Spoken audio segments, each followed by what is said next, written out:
Puji Tuhan, sekali lagi selamat datang, selamat malam kepada yang mengikuti ya secara live stream ataupun secara rebroadcast di YouTube. Jadi seperti yang saya katakan tadi, saya akan mengambil alih ataupun meneruskan ya pembelajaran kita tentang the Christmas series ya, ataupun Kristus di dalam 5 korban persembahan buku Imamat. Jadi minggu-minggu yang lalu ya Pastor Carlos sudah membawa kita masuk ke dalam pembelajaran ini, dan korban yang pertama Pastor Carlos membawa kita adalah the Asham ataupun the trespass or guilt offering ya, dan yang kedua adalah the Hatat ataupun the sin offering, korban dosa. Dan malam ini saya akan membawa kita masuk ke dalam the Shalamin ataupun the peace offering ataupun korban pendamaian. Ya, dan minggu yang akan datang Pastor Carlo akan meneruskan pembelajaran ini dengan the Minka ataupun the meal offering ya, korban makanan, dan juga yang terakhir adalah the olah ataupun the burnt offering, korban bakaran. Jadi malam ini ya saudara, kita akan memasuki dalam pembelajaran the peace offering, the shalamin, ya, korban pendamaian yang boleh kita lihat di dalam buku Imamat pasal 3. Tetapi malam ini saya mau kita baca dahulu di dalam Imamat pasal 1 ayat 1 hingga 5. Ya, mari kita baca. Ayat 1, jikalau persembahannya merupakan korban keselamatan, maka jikalau yang dipersembahkannya itu dari lembu, seekor jantan atau seekor betina, haruslah ia membawa yang tidak bercela ke hadapan Tuhan. Lalu ia harus meletakkan tangannya di atas kepala persembahannya itu dan menyembelihnya di depan pintu kemah pertemuan. Lalu anak-anak Harun, iman-iman itu haruslah menyiramkan darahnya pada mezbah sekelilingnya. Kemudian dari korban keselamatan itu, ia harus mempersembahkan lemak yang menyelubungi isi perut dan segala lemak yang melekat pada isi perut itu sebagai korban api-apian bagi Tuhan. Dan lagi kedua, buah pinggang dan lemak yang melekat padanya, yang ada pada pinggang, dan umbai hati yang harus dipisahkannya berserta buah pinggang itu. Anak-anak Harun harus membakarnya di atas mezbah, yakni di atas korban bakaran yang sedang dibakar di atas api, sebagai korban api-apian yang baunya menyenangkan bagi Tuhan. Jadi ayat 1 hingga 5 ini ya, dia berbicara tentang korban ataupun ya offering ya daripada kawanan hewan yang besar. Ya, manakala di ayat 6 hingga ayat 16 ya berbicara tentang korban daripada kawanan hewan kecil ya. Jadi kita tidak akan membaca daripada ayat 6 hingga ayat 16 karena ya prinsipnya sama, prosedurnya juga sama seperti ayat 1 hingga 5 ya. Jadi kita tidak akan membaca ayat 6 hingga 16. Jadi saya mau pecahkan kepada kita malam ini ya saudara, ayat-ayat ini, ayat 1 hingga ayat 5, biar kita melihat ayat-ayat Tuhan ini lebih jelas ya. Jadi di ayat 1 dia kata, jikalau persembahannya merupakan korban keselamatan, maka jikalau yang dipersembahkannya itu dari lembu, seekor jantan atau seekor betina, haruslah ia membawa yang tidak bercelah ke hadapan Tuhan ya. Jadi korban pendamaian ini adalah korban sukarelawan ya, yang dipersembahkan oleh umat-umat Tuhan ya, daripada karena kasih dan juga penghargaan kepada Tuhan ya. Ini adalah sukarelawan, korban sukarelawan ya. Peace offering is a voluntary offering ya. Jadi korban ini boleh dikorbankan melalui ya kawanan hewan besar ataupun kecil ya. Dan di dalam korban pendamaian ini ya, kita boleh korbankan sama ada jantan atau betina ya, either male or female ya, yang boleh mewakilkan ya hubungan antara Tuhan dan juga manusia dan juga kita ya. Tetapi di dalam korban bakarannya saudara, di mana Pastor Carlo akan bawa kita, itu adalah korban yang terakhir kita akan pelajari ya. di dalam korban bakaran hanya korban ya hewan jantan yang boleh dikorbankan, ya. Jadi seperti korban-korban yang sebelum yang kita pelajari ya, daripada korban trespass offering ya, dan juga apa ya, penebus salah dan juga penebus dosa ya. Persembahan ataupun korban kita haruslah ya tanpa celah, ya, tanpa dosa ataupun ya, tanpa salah ya, karena kita akan menunjukkannya kepada Tuhan ya. Tetapi kita harus ingat ini ya saudara, di dalam Old Testament, perjanjian lama ya, banyak sudah banyak lupa ya.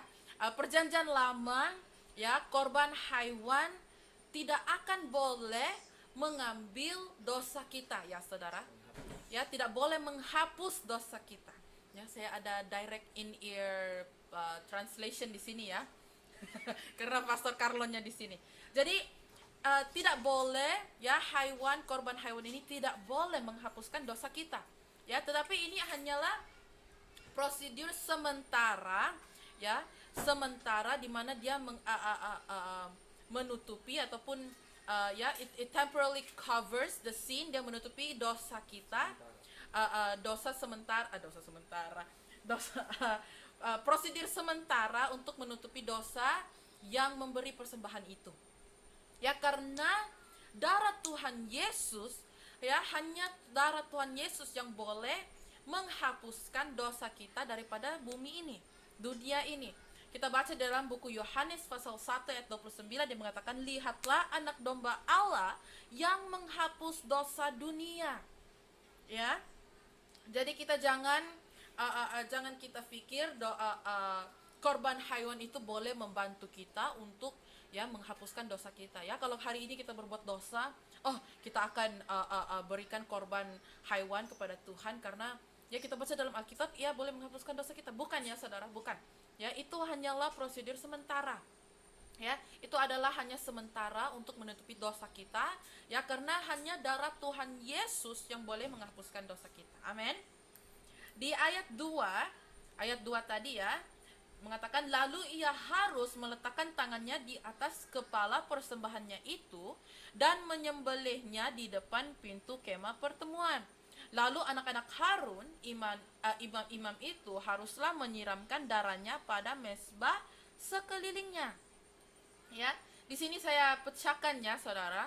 Yang langkah yang pertama ya, the offerer ataupun orang yang akan membuat korban itu ya harus meletakkan tangannya di atas kepala persembahannya itu, di atas kepala hewan korban itu ya. Dan langkah yang kedua, dia akan menyembelihnya di depan pintu kemah pertemuan. Ya, he will kill it at the door of the tabernacle. Ya. Dan langkah yang ketiga, anak-anak Harun yaitu imam-imam haruslah menyiramkan darahnya pada mezbah sekelilingnya. Ya. Jadi peletakan tangan di atas hewan ya, dia berbicara tentang identifikasi. Ya, identifikasi di mana sesiapa yang meletakkan tangannya di atas hewan itu, ya, korban itu hanya boleh menutupi dosa mereka, ya. Dia tidak boleh menutupi dosa-dosa orang lain, ya. Sebab itu dia meletakkan tangannya di atas hewan korban itu. Itu adalah berbicara tentang identifikasi. Ya. Jadi the sinner ataupun yang pembuat dosa, dia akan he will confess, mengaku dia akan mengaku dosanya kepada Tuhan di saat dia meletakkan tangannya di atas hewan korban itu ya. Dan seperti biasa kita harus ingat, hewan korban kita haruslah ya tanpa celah, tanpa dosa, tanpa salah ya, without blemish ya. Karena harga hewan itu, boleh cakap harga ya? Ya, harga hewan itu dia akan ditransfer ke dalam ya kepada individu itu. Individu yang meletakkan tangannya di atas kepala korban hewan, ya. Dan di saat dia menyembelih haiwan itu, ya, itu bermaksud dia bersalah, guilty, ya, dia guilty. Dan ya secara natural kalau kita juga manusia, ya, kalau kita hidup di dalam zaman perjanjian lama, di saat kita menyembelih haiwan yang tidak ada celah, tidak bersalah, ya, kita akan terus otomatis berpikir, oh, haiwan ini mati untuk saya, ya, saya yang berdosa, tetapi haiwan ini yang tidak bersalah, dia mati untuk saya, maka sekarang saya yang bersalah, ya. Penyaliban Tuhan Yesus, ya, Tuhan mati di atas kayu salib itu, ya, Tuhan Yesus mau kita faham tentang penyalibannya itu, ya, seperti, ya, sama korban Tuhan Yesus di atas kayu salib, ya, di mana Tuhan Yesus yang sempurna, yang tiada dosa, yang tiada celah, yang tidak bersalah, mati di kayu salib untuk kita orang yang berdosa, ya, karena dosa harus dihakimi, ya, supaya kita ada hubungan dengan Tuhan, ya, untuk kita ada hubungan dengan Tuhan. Jadi Tuhan Yesus menjadi orang tengah ataupun, ya, the middle person, pengantara, ya, sangat bagus ya Google saya, pengantara di antara kita dengan Tuhan. Dia akan memecahkan dinding ataupun wall, merobohkan dinding antara kita dengan Tuhan, supaya kita boleh ada, ya, hubungan direct, ya, dengan Tuhan, ya. Sebab itu kita harus memahami mengapa Tuhan Yesus mati di kayu salib 2000 tahun yang lalu, ya. Dia mau menyelamatkan kita daripada dosa kita, supaya kita boleh ada, ya, supaya kita boleh ada hubungan dengan Tuhan. Amin. Dan langkah yang terakhir itu dia darahnya akan disiramkan atau menyiramkan darahnya pada mezbah sekelilingnya, ya. Dan Tuhan, in English it says God will consume the offering. Tuhan akan membakar. Tuhan akan membakar hangus korban persembahan itu, ya. Ini mewakili, ya, ataupun membicara tentang, ya, the judgment of God, ya, penghakiman Tuhan atas dosa. Alright, so di ayat 3 dan 4 mari kita teruskan. Ayat 3 mengatakan, kemudian dari korban keselamatan itu, ia harus mempersembahkan lemak yang menyelubungi isi perut dan segala lemak yang melekat pada isi perut itu sebagai korban api-apian bagi Tuhan. Dan lagi kedua, buah pinggang dan lemak yang melekat padanya, yang ada pada pinggang dan umbai hati yang harus dipisahkannya beserta buah pinggang itu. Nah, di sini, ya, saudara, persembahan lemak, ya, the fats, ya, lemak mewakili, ya, bahagian yang paling bagus, ya, the best part, ya, dia yang terbaik, ya, bahagian yang terbaik, ya, dia ini adalah belongs to God, ya, it belongs to God. Ini adalah untuk Tuhan, ya, fats. Ya, kalau kita makan char siu, ya, pagi ini saya katakan kepada di ibadah Inggris, ya, kalau kita makan char siu ataupun siu yuk, ya, kita makan lechon, ya, lechon itu adalah satu makanan orang Filipina, ya, dimana kalau ada kawin ataupun birthday, ya, apa? Babi golek. Lechon, babi golek itu sangat sedap, ya, lemaknya, ya, saudara. Kulitnya beserta dengan lemaknya itu sangat-sangat sedap. Itu adalah bahagian yang terbaik, ya, walaupun tidak baik untuk kesehatan, tetapi sedap, ya, saudara. Sebab itu Tuhan suka, ya, Tuhan suka. Saya percaya Tuhan juga suka barbecue, ya, ya. Dan ginjal, kidneys, ya, ginjal di dalam Hebrew, di dalam Ibrani, di dalam bahasa Ibrani, ya, saudara, kalau kita direct translate kidney ataupun ginjal ke dalam Ibrani, dia mengatakan tentang hati, the heart. So itu adalah tempat duduknya emosi tentang emosi seseorang, dan ini berbicara tentang emosi dan juga hati Mesias yang didedikasikan kepada Tuhan, ya, the kidneys, ya. So the kidney is the heart in Hebrew, alright.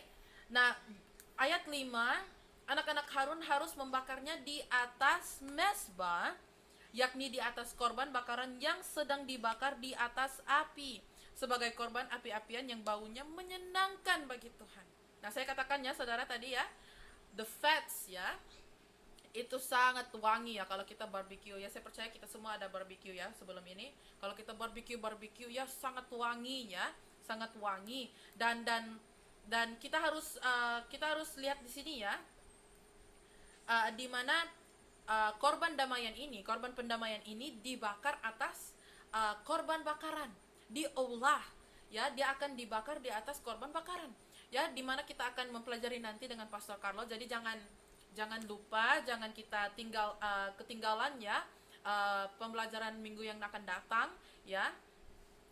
Kita boleh mempelajari lagi dalam tentang korban-korban yang Tuhan katakan kepada orang-orang Israel untuk melakukannya ya. Dan korban pendamaian ini ya, yang dibakarkan di atas korban bakaran ya, baunya menyenangkan bagi Tuhan ya. Dan kita boleh lihat ini ya, di mana didapati yang kali pertama korban bakarannya yang menyenangkan Tuhan. Kita boleh lihat di dalam buku Kejadian pasal 8 ayat 20 hingga 21 ya, hingga 22, biar saya bacakan. Lalu Nuh mendirikan mezbah bagi Tuhan dari segala binatang yang tidak haram dan dari segala burung yang tidak haram, diambilnyalah beberapa ekor. Lalu ia mempersembahkan korban bakaran di atas mezbah itu. Ketika Tuhan mencium persembahan yang harum itu, berfirmanlah Tuhan dalam hatinya, aku tak akan mengutuk bumi ini lagi karena manusia, sekalipun yang ditimbulkan hatinya adalah jahat dari sejak kecilnya. Dan aku tak akan membinasakan lagi segala yang hidup seperti yang telah kulakukan. Selama bumi masih ada, tak akan berhenti-henti musim menabur dan menuai, dingin dan panas, kemarau dan hujan, siang dan malam.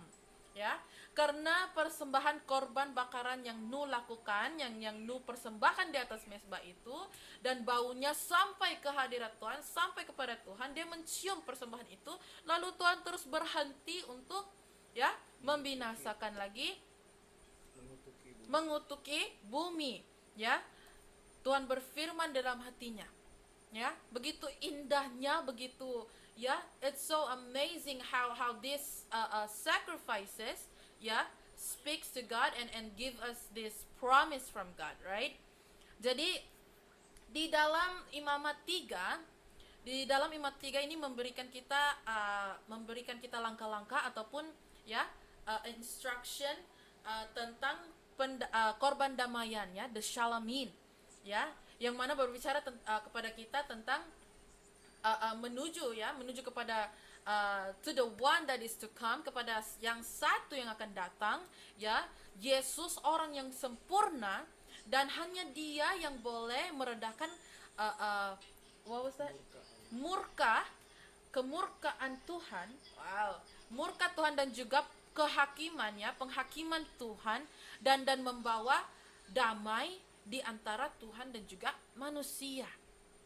Alright, di dalam buku Romans, Kisah Para Rasul pasal 5 ayat 1 mengatakan, sebab itu kita yang dibenarkan karena iman, kita hidup dalam damai sejahtera dengan Allah oleh karena Tuhan kita Yesus Kristus. Ya, kita hidup dalam damai sejahtera dengan Allah.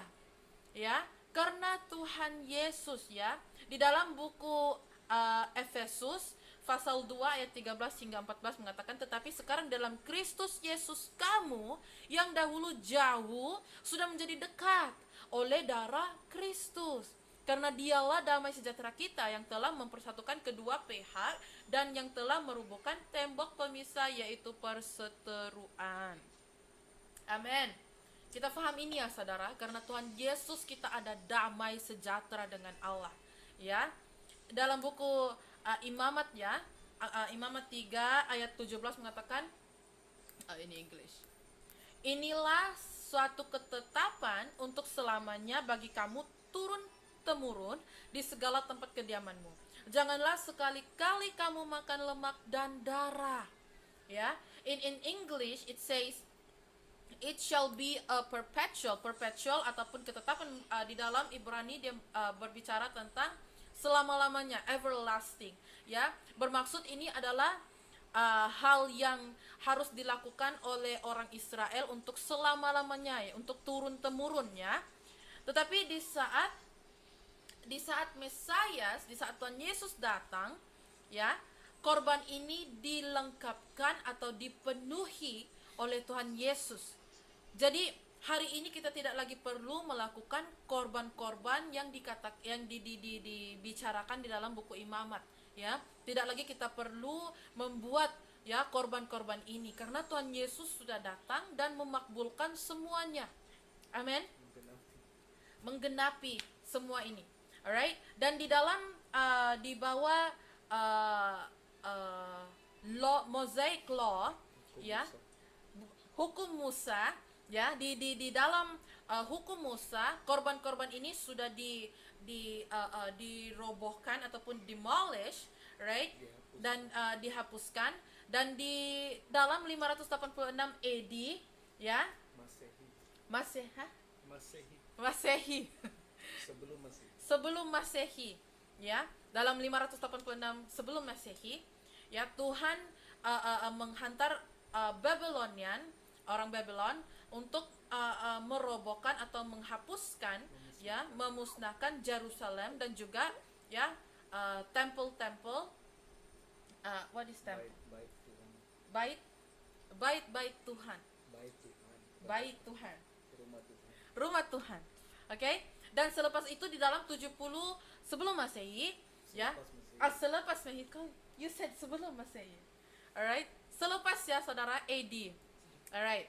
Di dalam 70 AD, ya, Tuhan menghantar orang-orang Roman, ya, untuk memusnahkan bait Tuhan yang kedua kali dan membawa mereka kepada Babylon, ya, dan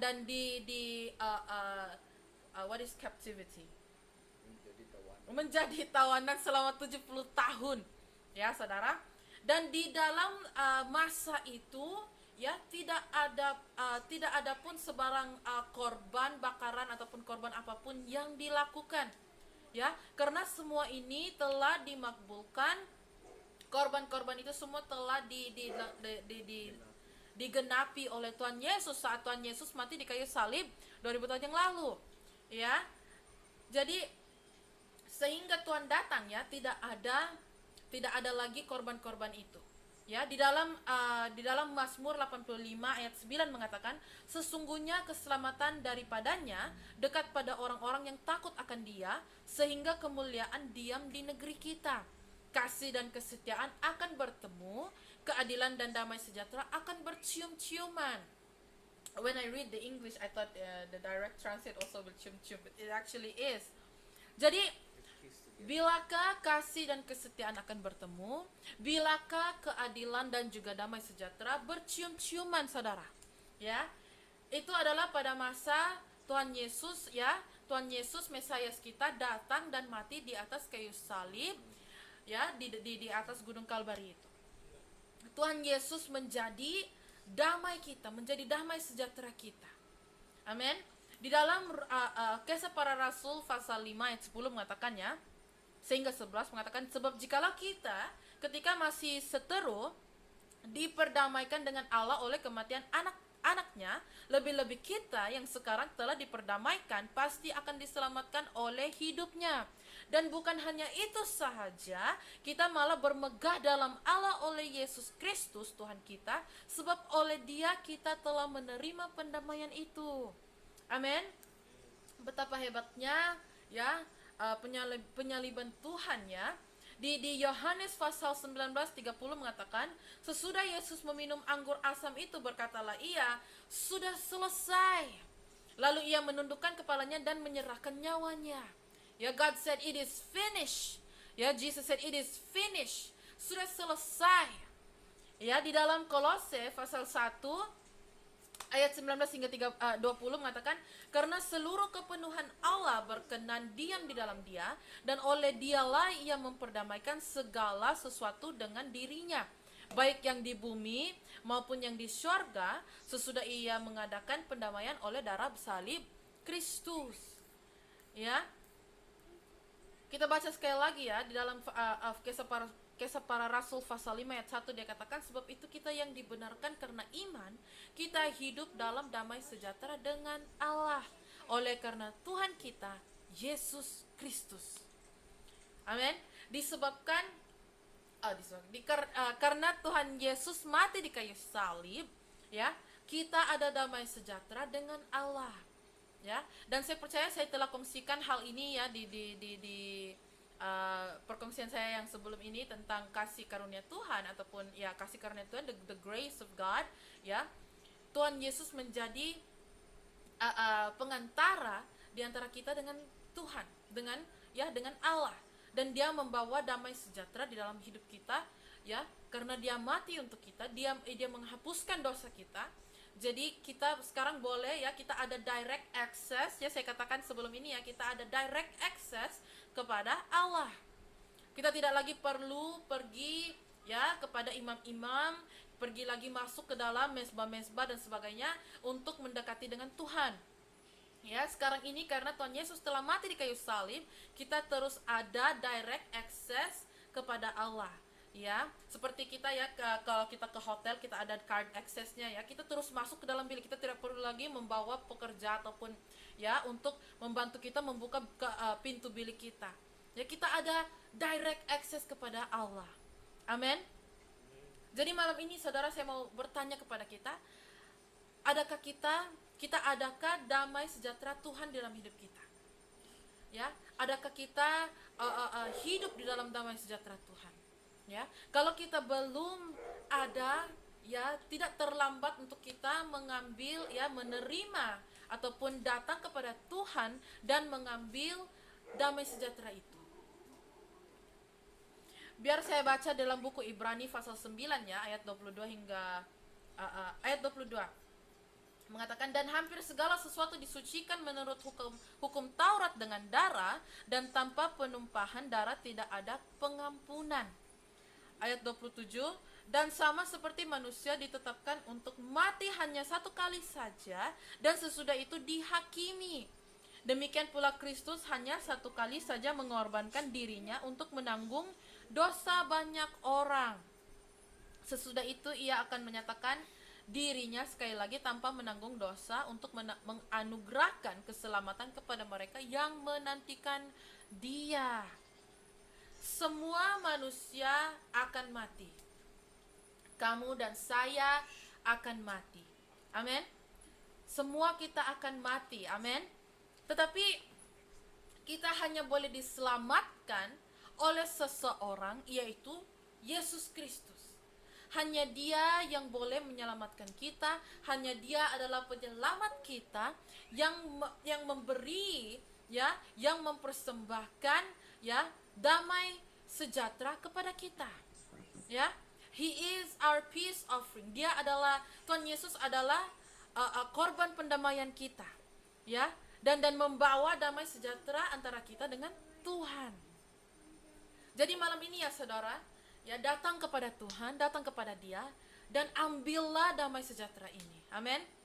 Ya, saya katakan pagi ini dalam ibadah Inggris ya, saya katakan ya, kadangkala kita boleh melihat seseorang itu ya, dia sepertinya ada damai sejahtera. Ya, he or she has the peace. Ya, he looks so peaceful. Ya, dia kelihatan sangat-sangat damai, seperti tidak ada ribut di dalam hidupnya ya. Dan saya juga pernah dengar ya, ibu bapak saya ya, dia ya, di mana orang lain akan datang dan mengatakan mereka ya tidak pernah berubah sejak dahulu. Ya, sejak 20 tahun yang dahulu ya, awet muda ya, dikatakan seperti itu ya, awet muda ya saudara, awet muda. Amin. Ya, dan ya seperti tidak berubah-ubah ya muka mereka ya, karena mereka ada damai sejahteranya Tuhan Yesus. Amin. Jadi kalau kita mau awet muda, datanglah kepada Tuhan. Amin. Oh, ini bukan marketing ya. Marketing ya. Jadi kalau kita mau awet muda ataupun kita mau damai sejahtera dalam hidup kita ya saudara. Ribut akan datang, masalah akan datang. Ya, hidup di dalam Kristus tidak bermaksud hidup kita akan berbunga-bunga sentiasa.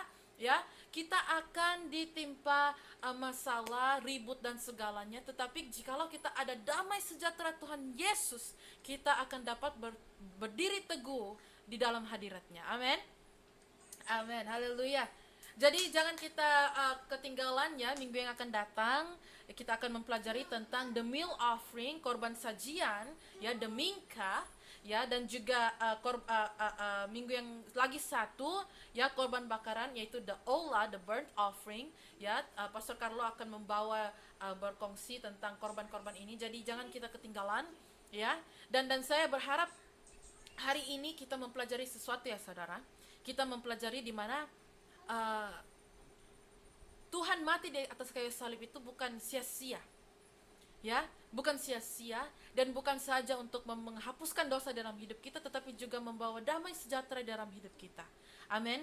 Supaya kita ada akses, ya, direct access kepada Allah, kepada Tuhan. Amin. Haleluya. Jadi datanglah kepada Tuhan ya saudara, ambillah damai sejahtera ini, ya, hiduplah dalam damai sejahtera Tuhan, ya, karena Dia akan menutupi kita dengan damai sejahteranya, dan kita akan terus bertumbuh ya di dalam perjalanan kita dalam Tuhan. Amin. Haleluya. Mari kita berdoa. Haleluya. Bapa di surga, kami berterima kasih ya Tuhan atas firman-Mu ya Bapa pada malam ini ya Tuhan. Haleluya. Terima kasih ya Tuhan atas damai sejahtera yang Engkau telah bawa kepada kami, yang Engkau berikan kepada kami ya Bapa. Haleluya, di mana kami dapat hidup ya Tuhan. Haleluya, di dalam damai sejahtera-Mu ya Bapa. Tuhan Yesus, kami berterima kasih atas penyaliban-Mu ya Bapa di atas kayu salib ya Tuhan, di mana Engkau menghapuskan dosa dalam hidup kami ya Bapa. Haleluya, kami berterima kasih ya Tuhan karena Engkau membawa damai sejahtera ya Bapa antara kami dengan Tuhan ya Tuhan. Haleluya. Terima kasih ya Bapa. Engkau membimbinglah Bapa anak-anak-Mu ya Tuhan, di mana mereka yang belum ada ya Tuhan damai sejahtera dalam hidup mereka ya Tuhan. Engkau bimbinglah mereka. Haleluya. Roh Kudus, Engkau bimbinglah mereka ya Bapa. Haleluya. Biarlah mereka mendapati ya Tuhan damai sejahtera-Mu ya Bapa di dalam hidup mereka ya Bapa. Haleluya. Engkau berkati mereka ya Bapa. Haleluya. Biarlah firman-Mu berbicara kepada anak-anak-Mu ya Tuhan. Haleluya. Di dalam nama Tuhan Yesus kami berdoa. Amin. Amin. Haleluya. Tuhan berkati ya, kita ikuti pelajaran minggu depan, jangan kita ketinggalan ya. Hari Ahad kita akan pelajari tentang the minka ataupun korban sajian. Jadi kita sharekan kepada teman-teman, kepada keluarga, biar mereka juga turut diberkati dengan firman Tuhan. Amin. Tuhan berkati saudara. Jumpa minggu depan.